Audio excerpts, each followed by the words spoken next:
Welcome. You are in my book playlist, and I am Daisy, your hostess.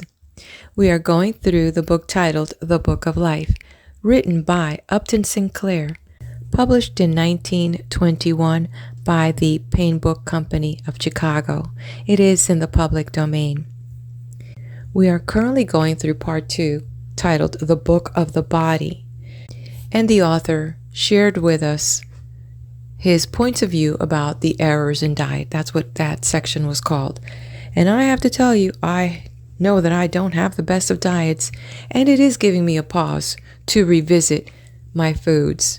So one of these days when I clean out my fridge and my pantry, I am definitely going to make it a mission to focus on slowly improving that aspect of my life.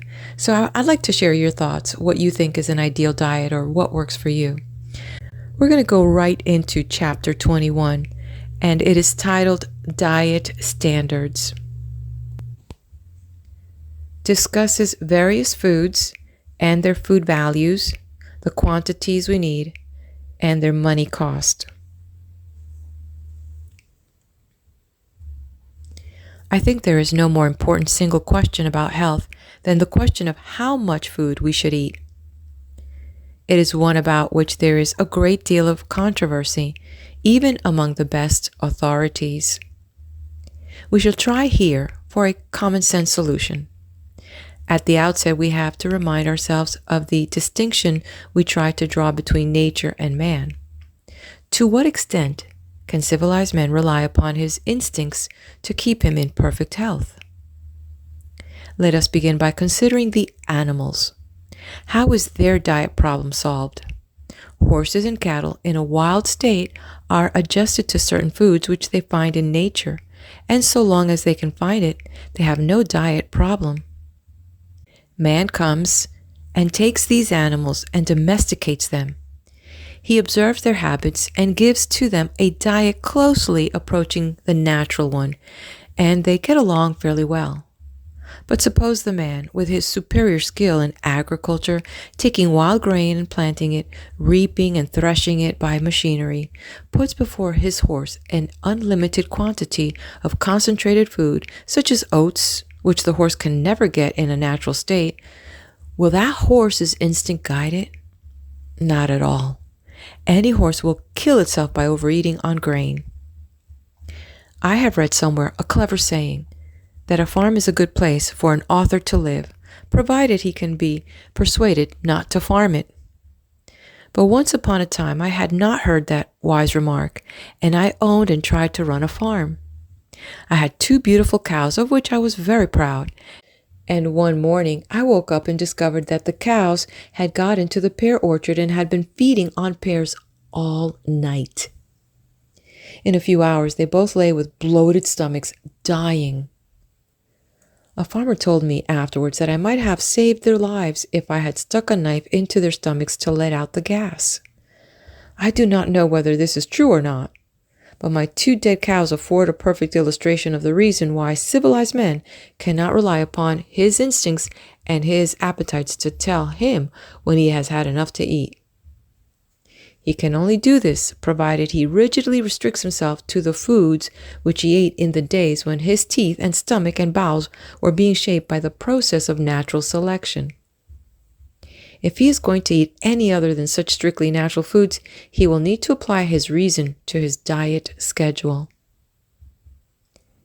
In a state of nature, man has to hunt his food, and the amount that he finds is generally limited and requires a lot of exercise to get. Explorers in Africa give us a picture of man's life in the savage state, guided by his instincts and very little interfered with by reason. The savages will starve for long periods, then they will succeed in killing a hippopotamus or a buffalo, and they will gorge themselves, and nearly all of them will be ill, and several of them will die.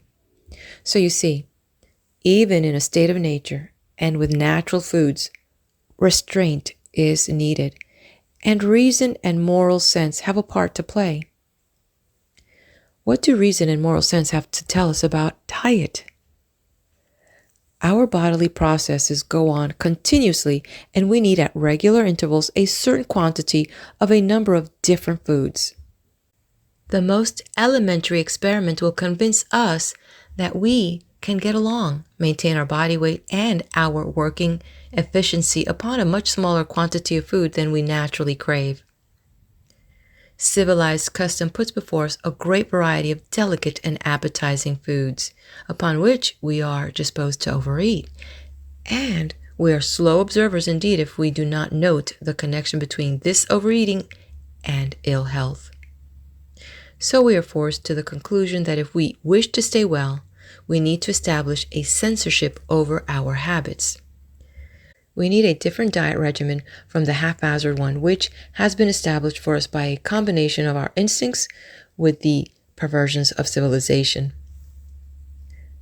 Up to a few years ago, it was commonly taken for granted by authorities on diet that what the average man actually eats must be the normal thing for him to eat. Governments, which were employing men in armies and at road building, and had to feed them and keep them in health, made large-scale observations as to what the men ate, and thus were established the old-fashioned diet standards. They are expressed in calories, which is a heat unit representing the quantity of fuel required to heat a certain small quantity of water a certain number of degrees. In order that you may know what I'm talking about, I will give you a rough idea of the quantity of the more common foods which it takes to make 100 calories. 1 medium-sized slice of bread, a piece of lean cooked steak the size of 2 fingers, 1 large apple, 3 medium tablespoons of cooked rice or potatoes, 1 large banana, a tablespoonful of raisins, 5 dates, 1 large fig, a teaspoonful of sugar, a ball of butter the size of your thumbnail, a very large head of lettuce, 3 medium-sized tomatoes, 2/3 of a glass of milk, a tablespoonful of oil. You observe, if you compare these various items, how little guidance concerning food is given by its bulk. You may eat a whole head of lettuce, weighing nearly a pound, and get no more food value than from a ½ ounce of olive oil, which you pour over it.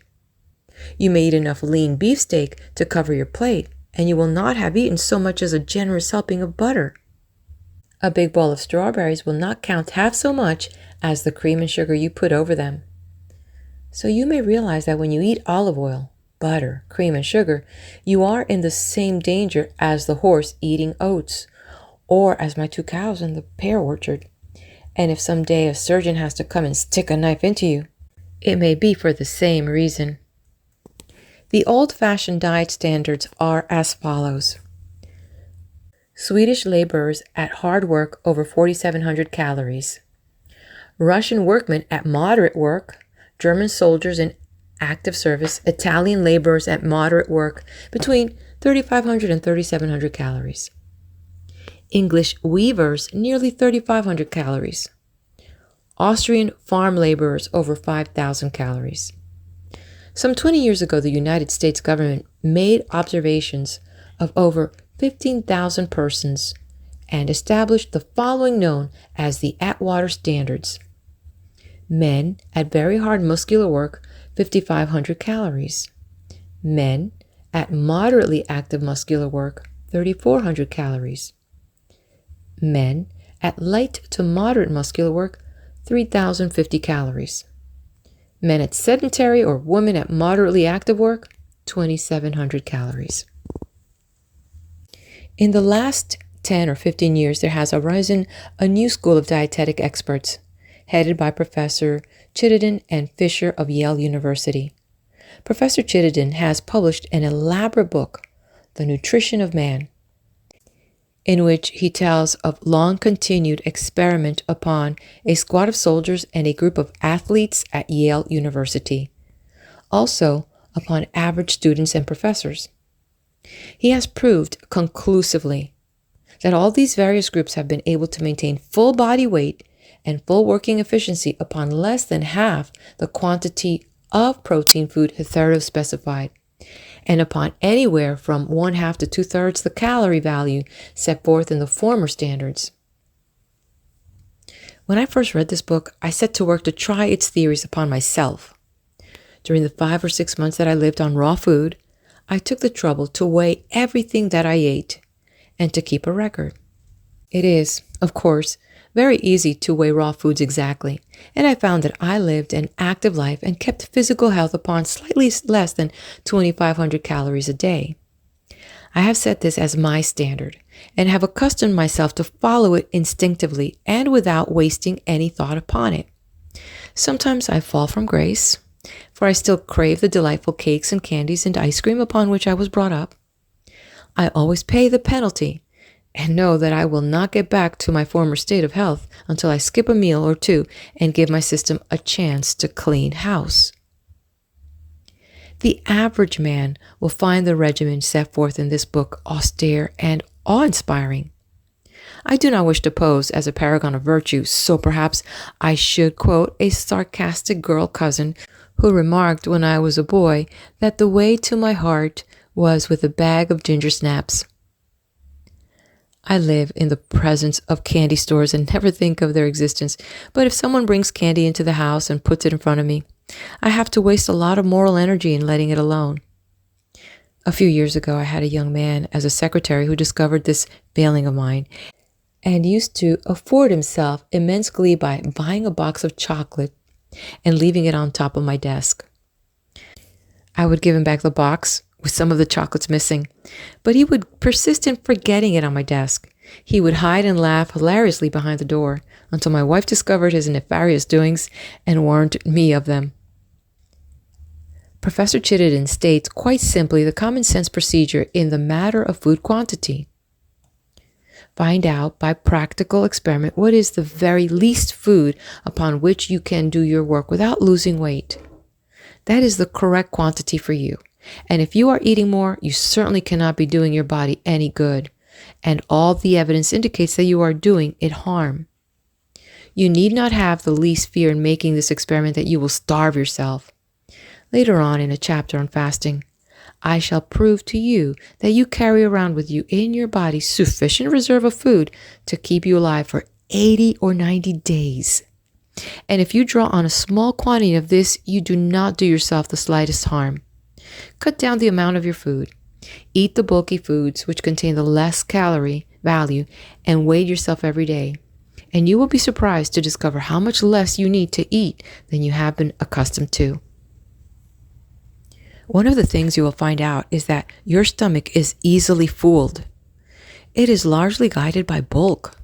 If you eat a little bread, a heaping dish of turnip greens, and a big slice of watermelon, you will feel fully satisfied, yet you will not have taken in 1/3 the calorie value that you would at an ordinary meal with gravies and dressings and dessert. The bulky kind of food is that for which your system was adapted in the days when it was shaped by nature. You have a large stomach, many times as large as you would have had if you had lived on refined and concentrated foods such as butter, sugar, olive oil, cheese, and eggs. You have a long intestinal tract adapted to slowly digesting foods and to the work of extracting nutrition from a mass of roughage. You have a very large bowel, which Mechnikov, the Russian scientist, one of the greatest minds who ever examined the problems of health, declares a survival, the relic of a previous stage of evolution, and a source of much disease. The best thing you can do with that lower bowel is to give it lots of hay, as it requires. In other words, to eat the salads and greens which contain cellulose material. This contains no food value and does not ferment, but fills the lower bowel and stimulates it to activity. If you eat too much food, 3 things may happen. First, it may not be digested, and in that case, it will fill your system with poisons. Second, it may be assimilated, but not burned up by the body. In that case, it has to be thrown out by the kidneys or the sweat glands, and this puts upon these organs an extra strain, to which, in the long run, they may be unequal. Or third, the surplus material may be stored up as fat. This is an old-time trick which nature invented to tide you over the times when food was scarce. If you were a bear, you would naturally want to eat all you could and be as fat as possible in November, so that you might be able to hunt your prey when you came out of your winter's sleep in April. But you're not a bear, and you expect to eat your regular meals all winter. You have established a system of civilization which makes you certain of your food. And the place where you keep your surplus is in the bank, or sewed up in the mattress, or hidden in your stocking. In other words, a civilized man saves money, and the habit of storing globules of grease in the cells of his body is a survival of an old instinct and a needless drain upon his health. Not merely does the fat man have to carry all the extra weight around with him, but his body has to keep it and tend it. And what are the effects of this is fully shown by life insurance tables.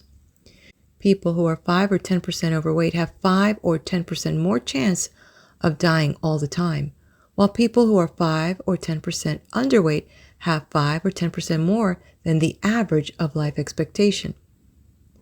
There is no answer to these figures, which are the result of the tabulation of many hundreds of thousands of cases.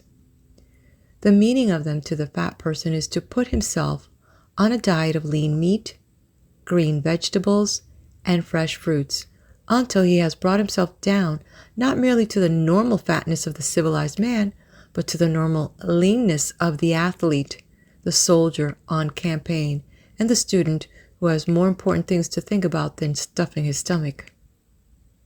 There is, of course, a certain kind of leanness which is the result of ill health. There are wasting diseases, tuberculosis, for example, and anemia. There are people who worry themselves thin, and there are a few rare spiritual people, so-called, who fade away from lack of sufficient interest in their bodies.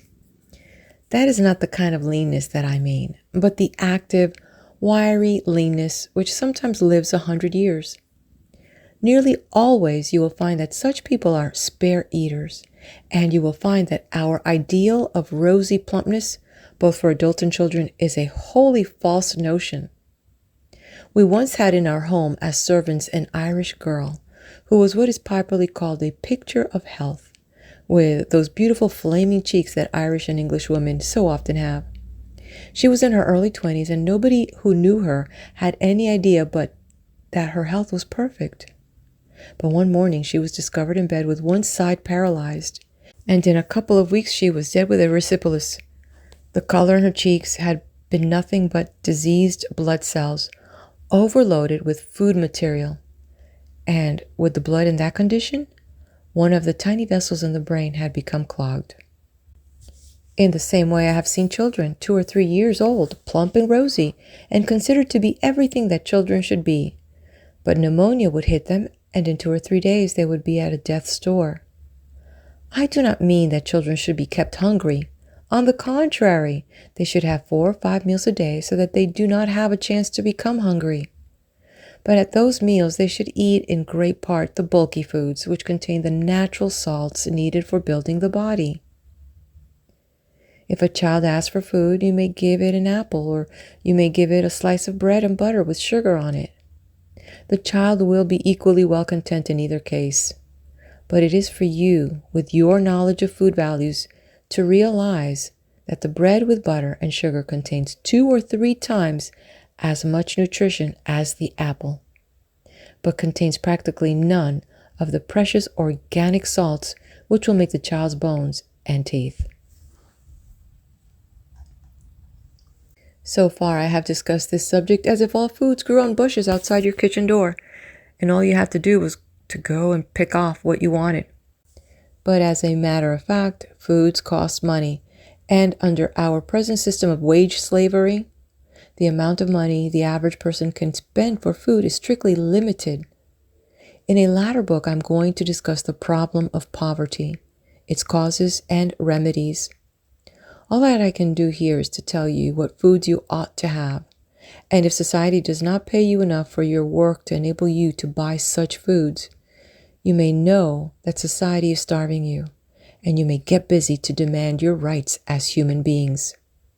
Meantime, however, such money as you do have, you want to spend wisely, and the vast majority of you spend it very unwisely indeed. In the first place, a great many of the simplest and most wholesome foods are cheap, often because people do not know enough to value them. We insist upon having the choice cuts of meats because they are more tender to the teeth. But the cheaper cuts are exactly as nutritious. We insist upon having our meats loaded with fat, although fatness is an abnormal condition in any animal, and an excess of fat is a grave error in diet. I live in a country where jackrabbits are a pest, and in the market they sell for perhaps 1/4 the cost of beef, and yet I can hardly ever get them because people value them so little as food. They prefer the meat of a hog which has been wallowing in a filthy pen and has been deliberately made so fat that it could hardly walk. I have already spoken of prunes, a much despised and invaluable food. All the dried fruits are rich in food values, and if we could get them untreated by chemicals, they would be worth their cost. I was brought up to desire the cheaper vegetables, such as cabbage and turnips. I never tasted boiled cabbage until I was 40, and then to my great surprise, I made the discovery that it is good. Raw cabbage is as valuable as any other salad. It is a trifle harder to digest for some people, but I do not believe in pampering the stomach. Both potatoes and rice are cheap and wholesome, if only we would get unpolished rice, and if we would leave the skins on the potatoes until after they are cooked. Literally, all the mineral salts of the potato are just under the outer skin and are removed by the foolish habit of peeling them. The prices of food differ so widely at different seasons and in different parts of the world that there is not much profit in trying to figure how deeply a person can live. I have found that I spend for the diet I have indicated here from 60 to 80 cents a day. I do not buy any fancy foods, but on the other hand, I do not especially try to economize. I buy what I want of the simple everyday foods in their season.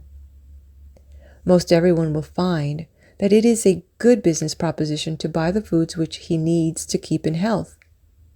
If the average workman would add up the money he spends, not merely in the restaurants, but in the candy stores, the drug stores, the tobacco stores, and the offices of the doctors and dentists, he would find, I think, that he could afford to buy himself the necessary quantity of wholesome, natural foods.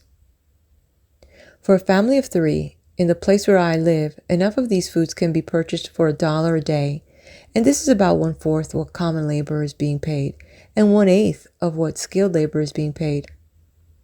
I will specify the foods: 1.5 pounds of shoulder steak, a loaf of whole wheat bread or a box of shredded wheat biscuit, a head of cabbage, a pound of prunes, and 4 or 5 pounds of apples.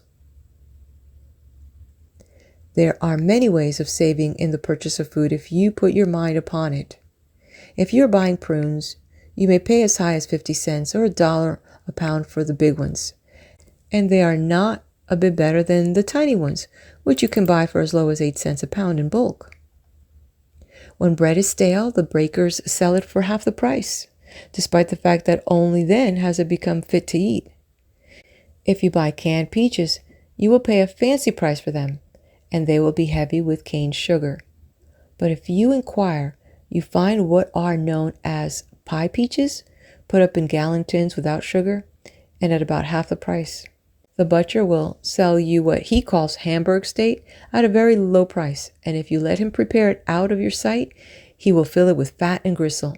But let him make some while you watch, and then you have a very good food.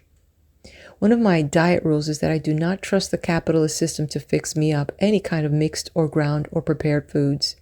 I have not eaten sausage since I saw it made in Chicago. Also, there is something to know about the cooking of foods, since it is possible to take perfectly good foods and spoil them by bad cooking. Once upon a time, our family discovered a fireless cooker and thought that was a wonderful invention for an absent-minded author and a wife who is given to revising manuscripts. But recent investigations which have been made into the nature of the vitamins, food ferments which are only partly understood, suggests that prolonged cooking of a food may be a great mistake. The starch has to be cooked in order to break the cell walls by the expansion of the material inside. 20 minutes will be enough in the case of everything except beans, which need to be cooked 4 or 5 hours. Meat should be eaten rare, except in the case of pork, which harbors a parasite dangerous to the human body. Therefore, pork should always be thoroughly cooked. The white eggs is made less digestible by boiling hard or frying. Eggs should never be allowed to boil. Put them on in cold water and take them off as soon as the water begins to boil. It is not necessary to cook either fresh fruit or dried. The dried fruits may be soaked and eaten raw, but I find that several fruits, especially apples and pears, do not agree with me well if they are eaten raw, so I stew them for 15 or 20 minutes. I have no objection to canned fruits and vegetables, provided one takes the trouble in opening them to make sure there is no sign of spoiling. If you put up your own fruits, do not put in any sugar. All you have to do is to let them boil for a few minutes and to seal them tightly while they are boiling hot. The whole secret of preserving is to exclude the air with its bacteria. If you live on a farm, you will have no trouble in following the diet here outlined, for you can produce for yourselves all the foods that I have recommended. Only do not make the mistake of shipping out your best foods and taking back the produce of a factory just because you have read lying advertisements about them. Take your own wheat and oats and corn to the mill and have it ground whole, and make your own breads and cereals. Try the experiment of mixing whole corn meal with water and a little salt, and baking it into hard, crisp corn dodgers. I do not eat these, but only because I cannot buy them, and I have no time to make them. Another common article of food which I do not recommend is salted and smoked meats. I do not pretend to know the effects of large quantities of salt and saltpeter and wood smoke upon the human system, but I know that Dr. Wiley's Poison Squad proved definitely that a number of these inorganic minerals are injurious to health, and I prefer to take fresh meat when I can get it. I know that many health enthusiasts insist that I am thus putting a strain on my kidneys, but I will wait until these health enthusiasts make clear to me why deer and cattle and horses in a wild state will travel many miles to a salt lick. I have learned that it is easy to make plausible statements about health, but not so easy to prove them. For example, I was told that it is injurious to drink water at meals, and for years I religiously avoided the habit. But it occurred to some college professor to find out if this was really true, and he carried on a series of experiments which proved that the stomach works better when its contents are diluted. The only point about drinking at meals is that you should not use the liquid to wash down your food without chewing it. I can suggest 2 other ways by which you may save money on food. One is by not eating too much, and another is by eating all that you can buy. The amount of food that is wasted by the people of America would feed the people of any European nation. The amount of food that is thrown out from any one of our big American leisure class hotels would feed the children of an European town. I think it may fairly be described as a crime to throw into the garbage pail food which might nourish human life. In our family, we have no garbage pail. What little waste there is, we burn in the stove, and my wife turns it into roses. It consists of the fat, which we cannot help getting at the butchers, and the bones of meat, and the skins of some fruits and vegetables. It would never enter into our minds to throw out a particle of bread, or meat, or other wholesome food. If we have something that we fear may spoil, we do not throw it out, but put it into a saucepan and cook it for a few minutes. If you will make the same rule in your home, you will stop at least that much of the waste of American life. And as to the big leisure class hotels and the banquet tables of the rich, Just wait a few years, and I think the social revolution will attend to them. End of chapter 21. All right, head on over to the next video where we're going to move on to the next chapter.